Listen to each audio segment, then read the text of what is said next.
Okay, hello. So if you were with me last video, we made a book where we folded and stitched.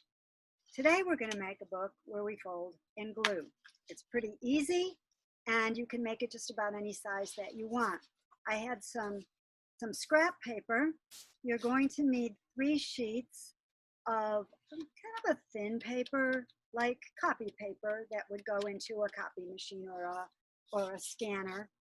And then you can have a 4th sheet of the same paper, or if you have some paper that's a little bit heavier, here, I'll show you. This is thinner paper, and you can hear it. This is thunk thunk. It's a little bit heavier paper. So the heavier paper will go around the cover, and the thinner paper will be the pages.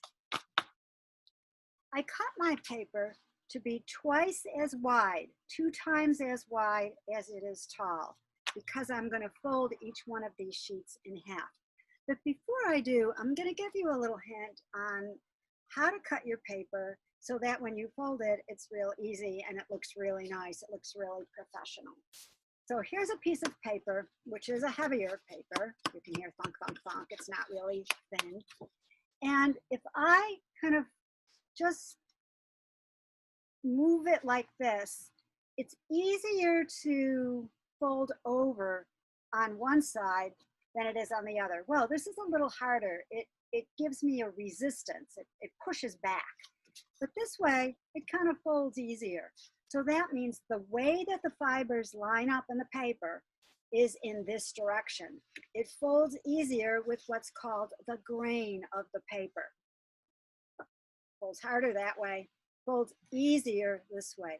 So what we're going to want is the grain of the paper going in the direction, the up and down direction, okay?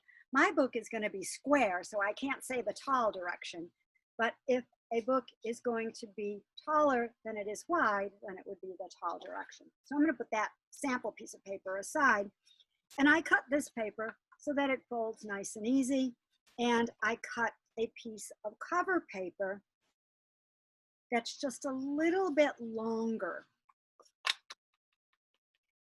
So this paper is cut so that when the final book is made, it'll be about 12.7 centimeters square. So I had to cut the paper so that it's 25.4 centimeters long and about 12.7 centimeters tall. So that when it's folded, it'll be square, 12.7 centimeters square. I cut this paper just a few millimeters longer. You can see it's just a little tiny bit longer. You don't have to be super precise if you go just a couple millimeters, because it's going to go around the other papers after they're folded and glued together. So in order for it to fit around them without some of the paper sticking out, it needs to be just a few millimeters longer. You're also going to need some scrap paper that's just a little bit larger than the paper that you're working on, so that when you're gluing, you can put the glue on the paper and it can go over the edges and it won't get all over your table. So I'm going to get started. So I'm going to put the screen down so that you can see what I'm doing instead of seeing me talk. So I'm going to take this larger scrap paper and just put it aside for a minute. I'm going to take each of these sheets and I'm going to fold it. I'm going to be real careful to line it up perfectly. And then with my thumb or with my hand, I'm just going to fold it. Then I'm going to take something that has a kind of a hard edge to it. This is a special kind of folder. You can use this. If you have this called a bone folder for bookmaking, you can use this. You can also use the end of a dull knife, like a butter knife. You can use a card. Look, here's one here that you're probably familiar with. You have IKEA in Poland. We have IKEA. IKEA's all over the world. So I'll take my IKEA card. Start in the middle and move up. Start in the middle and move down. Never go like this. You may rip the paper. Never start at the top. You're going to end up ripping the paper. Start at the middle, out, middle, down. I'm going to set that aside. Go to my next sheet. do the same thing. Make sure it lines up as best as it can. First, fold it with your thumb or your finger or your hand, and then go from the middle to the top, the middle to the bottom. Set that aside. Here's my third sheet, the same way. Line it up. So now I have 3 sheets of paper with nice crisp folds. My cover paper, I'm going to do the same thing. If you've got it so that the grain is going in this direction, it'll crease a lot better. If you've got it so the grain is going in the wrong direction, it might get crunkly at the crease. That's a word you won't find in the dictionary. Crunkly is one I just made up. So there, the crease doesn't look quite good, but when I use my card or my bone folder or my knife to crease, you'll see that the crease is really nice, almost like you took an iron on it. So I'm going to set this aside.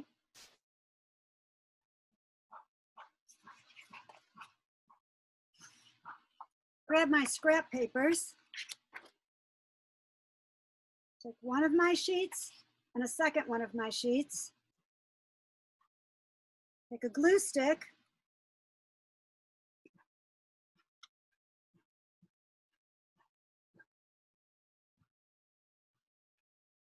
Keeping the sheet folded, this will be my bottom sheet.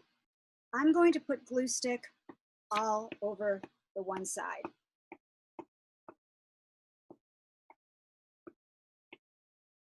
My glue stick is drying out a little bit.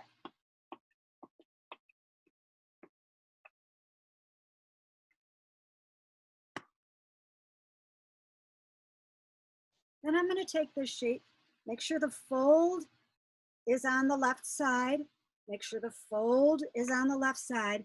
And I'm going to set this sheet as carefully as I can on top of the folded sheet that has the glue. I'm going to discard, throw away this sheet that has glue all over it, toss it in the garbage, toss it in the trash. And then I'm going to take my card and press from the middle to the top all over the piece of paper, from the middle to the bottom all over. I want to make sure that that glue sticks really well. Then I'm going to take the third sheet, set it aside so it's ready, put glue all over the sheet that I just attached to the bottom sheet. Make sure you don't get glue on your fingers, because the cleaner you keep your hands, the cleaner your book will be. If you get glue on your fingers, you're likely to get glue on the good pages of your book. So then, the same thing. I'm going to lay this really carefully, lining it up as best as I can, pressing it with my hand, lifting it, discarding or throwing away the sheet that has glue all over it, and using my card to burnish or press the sheets that are all on top of each other so that the glue adheres or sticks really well. So now I have a book. You can add, oh, see what happened to my glue here? You got to be careful. And now I can put my cover on. I'll open my cover, set my book inside of it.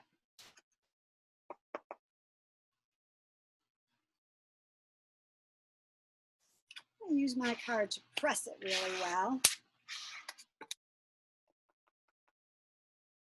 And then I'm going to remove the inside pages, open up the book, and at the crease, here's a little trick. I'm going to take a little piece of scrap paper and stick it in here fold over the back side so that I know it's right against the crease, and then I can glue. I'm going to glue the back part of it. And this piece of paper will allow me to put glue right up to the fold without getting the glue over the edge of the fold. It's a little tricky to hold this piece of paper at the same time that you're gluing. If you have trouble, you can ask somebody to help you, or you can tape it down with some masking tape.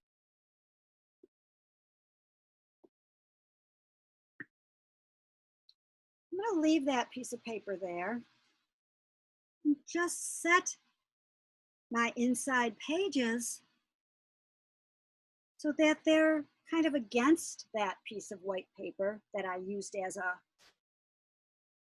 barrier to keep the glue off of the other side of the cover. I'm going to press this down with my hand, take this now, discard or throw it away because it's got glue on it.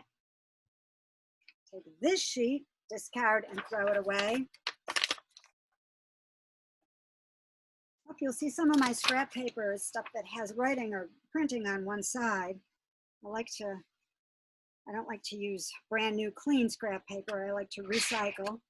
So now I'm going to press, and then I'm going to turn it over and press the back really, really well.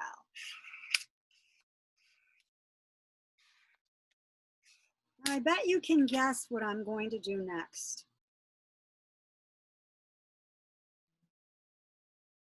Fold the front cover over. I'm going to press it with your thumb a little bit because the inside pages can be a little bit thick. Press it with my thumb and then press it with my card.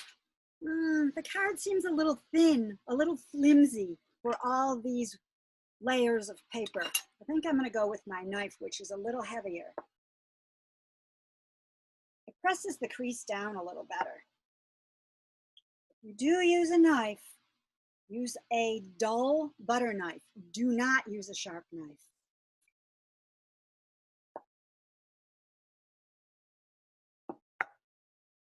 Okay.